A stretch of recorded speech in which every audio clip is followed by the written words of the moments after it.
దేవునికి మహిమ కలుగునుగాక. మన ప్రభువును రక్షకుడైన యేసు క్రీస్తు నామములో అందరికీ వందనాలు.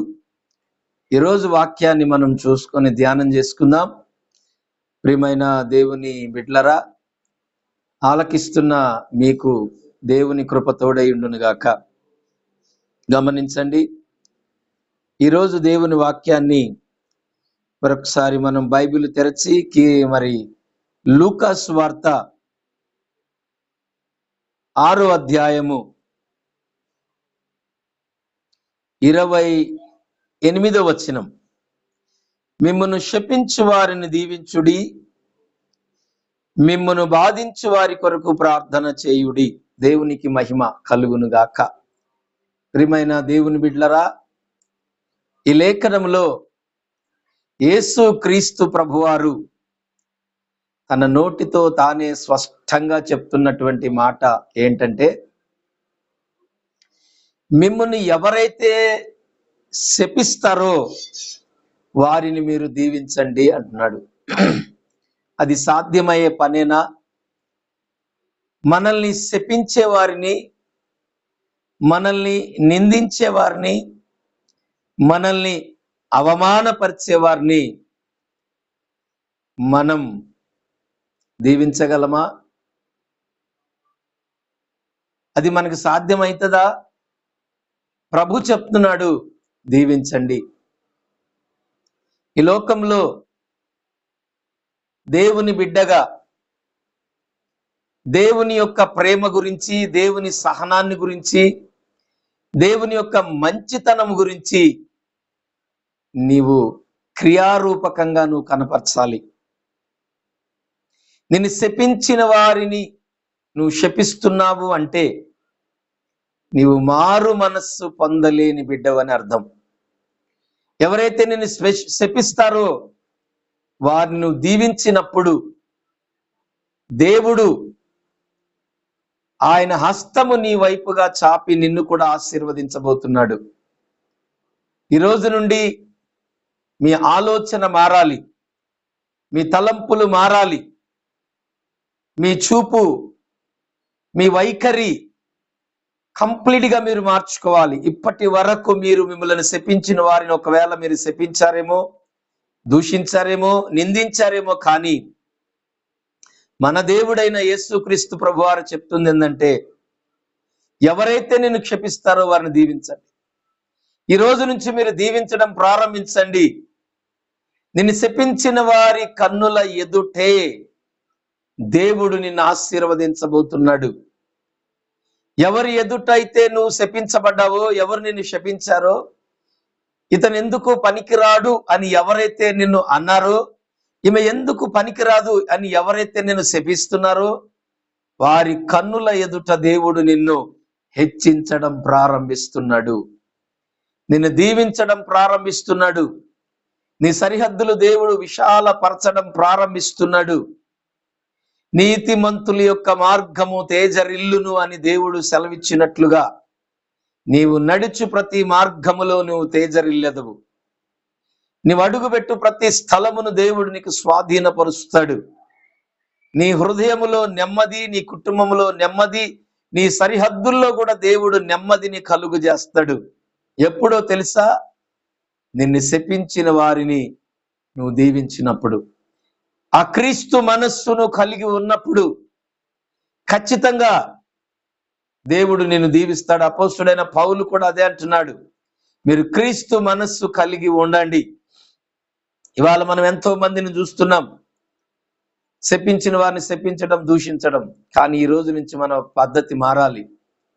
ఇక మీదట దేవుని బిడ్డగా దేవుని ప్రేమేంటో వారికి నువ్వు తెలియజేయాలి.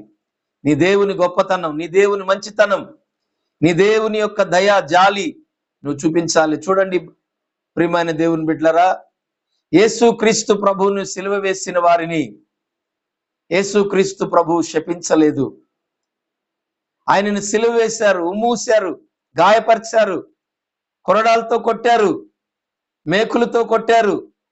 చివరాఖరికి ఆయన ప్రాణాలు పోయేంతగా ఆయన హింసించినా కూడా ఆయన ఏమన్నాడో తెలుసా? తండ్రి, వీరేమి చేయుచున్నారో వీరు ఎరుగరు కనుక వీరిని క్షమించండి అని చెప్పాడు. ఒకవేళ నీ పట్ల ఎవరైనా అసభ్యంగా ప్రవర్తించినట్లయితే, అమానుష్యంగా ప్రవర్తించినట్లయితే, చెయ్యని నేరానికి నీ మీద నిందలు వేసినట్లయితే, నువ్వు తప్పు చేయకుండానే నిన్ను అవమానపరిచినట్లయితే ఒక్కటే గుర్తుపెట్టుకో, నువ్వు ఆరాధిస్తున్న దేవుడు ఆనాడు శిలువ మరణానికి వెళుతున్నప్పుడు ప్రభు శిలువ మీద ఉండి ఏ మాట అయితే పలికాడో మొదటి మాట, ఈరోజు నీవు కూడా దేవుని బిడ్డగా అదే పలుకు. యేసు క్రీస్తు ప్రభును వారు సిలువేశారు, కానీ ఆయన మహిమను దొంగలించలేకపోయారు, ఆయన ఘనతను దొంగలించలేకపోయారు. ఈరోజు ప్రియమైన దేవుని బిడ్డలారా, అన్ని నామముల కన్నా కూడా యేసు నామం ఉన్నతమైన నామం, పైనున్న నామం, ఉన్నతమైన నామం. చూసారా, ఆ రోజు అవమానించారు, నిందించారు, భయంకరంగా ఆయన్ని ఉమ్మూశారు, కొరడాలతో కొట్టారు, హేళన చేశారు. కానీ ఈరోజు ప్రతి నాలుక ఆయన్ని స్తుతిస్తుంది, ప్రతి మోకాలు ఆయన ఎదుట వంగుతుంది. ధనికులేమి, గనులేమి, గొప్పవారేమి, శ్రేష్ఠులేమి, విద్యావంతులేమి, అధికారులేమి, రాజకీయ నాయకులేమి, ఎవరైతేనేమి ప్రతి నాలుక ఆయన స్తుతించక తప్పదు. ప్రతి మోకాలు ఆయన ఎదుట వంగాల్సిందే. ఎందుకో తెలుసా? ఆయనే సర్వశక్తి గల దేవుడు, ఆయనే సజీవుడైన దేవుడు, ఆయనే మరణము గెలిచి తిరిగి లేచినటువంటి దేవుడైన, మరణమే ఆయనకి తల వంచింది. నీవు నేనెంత ఆయన ఎదుట మనము తల వంచక తప్పదు. ఆయన మాటకు మనం విధేయులమై ఉండాలి. నువ్వెక్కడ ఉద్యోగం చేసిన కాడ అవమానించబడుతున్నావా? చదువుకునే స్కూల్లో కానీ కాలేజీలో కానీ నువ్వు అవమానించబడుతున్నావా? నువ్వు పని చేసుకునే ప్రతి స్థలంలో ఎక్కడైనా నువ్వు అవమానించబడుతున్నావా? నిన్ను బలహీనపరుస్తున్నారా? నిందిస్తున్నారా? ఎంత కష్టపడ్డా కూడా నిన్ను తేలికగా మాట్లాడుతున్నారా? నిన్ను హేళన చేస్తున్నారా? పర్వాలేదు దేవుని బిడ్డ, వాళ్ళ ఎదుట దేవుడు నిన్ను దీవించబోతున్నాడు, వాళ్ళ ఎదుట దేవుడు నిన్ను హెచ్చించబోతున్నాడు. ఎందుకో తెలుసా? మన దేవుడు గొప్పవాడు, ఆయన కనుదృష్టి మన మీద ఉంది. కాబట్టి నిన్ను బాధించే వారిని నువ్వు దీవించు. ఏదో ఒక రోజు వాళ్ళ కళ్ళ ముందే దేవుడు నిన్ను హెచ్చిస్తాడు. వారు నిన్ను చూచినప్పుడు దేవుణ్ణి గణపరిచే విధంగా నిన్ను ఆశీర్వదిస్తాడు. షడ్రక్ మేషక్ అబేద్గోల్ని తీసుకొని వెళ్ళి అగ్నిగుండములో వేసినంత మాత్రాన వాళ్ళ పని అయిపోయింది అనుకున్నారు. కానీ అగ్నిగుండములో నుండి వారిని బయటికి తీసుకొని దేవుడు తెచ్చినప్పుడు వాళ్ళే రాజు, అక్కడున్న ప్రజలు ఏమన్నారో తెలుసా? షడ్రక్ మేషక్ అబేద్గోలు దేవుడే నిజమైన దేవుడు అని వాళ్ళంతటికి వాళ్లే ఒప్పుకొని దేవుని స్తుతించడం ప్రారంభించారు. ఈరోజు నువ్వు ఆరాధిస్తున్న దేవుని మహిమను నువ్వు చూడబోతున్నావు. ప్రతి స్థలములో కూడా నిన్ను నువ్వు తగ్గించుకో, దేవుడు నిన్ను హెచ్చిస్తాడు. సమయం వచ్చేంత వరకు తగ్గి ఉండు. సమయం రావాలి, సమయం వచ్చినప్పుడు ప్రభు నిన్ను హెచ్చిస్తాడు. అధికారుల ఎదుట నిన్ను కూర్చుండబెడతాడు. పెంట కుప్ప మీద ఉన్న దీనులను, దరిద్రులను లేవనెత్తి ఆయన అధికారులు కూర్చుండు స్థలములో కూర్చుంటబెట్టబోతున్నాడు అని వాగ్దానం మనకు దేవుడు చేశాడు.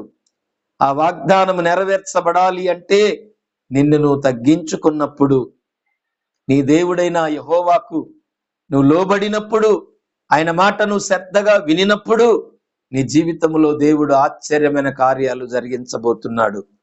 శత్రువును ప్రేమించుడి, మిమ్మల్ని ద్వేషించు వారికి మేలు చేయమంటున్నాడు. దేవునికి మహిమ కలుగును గాక. ఏం చేయాలంట? మేలు చేయండి. దేవుని స్తోత్రం. మిమ్మల్ని బాధించు వారి కొరకు ప్రార్థన చేయండి, దీవించండి, ప్రార్థన చేయండి. ప్రార్థన చేయాలి. ఎవరు నిన్ను బాధ పెడుతున్నారో, ఎవరు ఎక్కువగా నిన్ను చూటుపోటు మాట్లాడుతున్నారో, ఎవరు నిన్ను బలహీనపరుస్తున్నారో వాళ్ళ కోసము నువ్వు ప్రార్థన చేస్తే దేవుడు కార్యము చేయటం ప్రారంభిస్తాడు. ఏ నోటితో వారు నిన్ను నిందించారో అదే నోటితో వచ్చి నీ దగ్గర క్షమాపణ కోరుకునే పరిస్థితి వస్తుంది.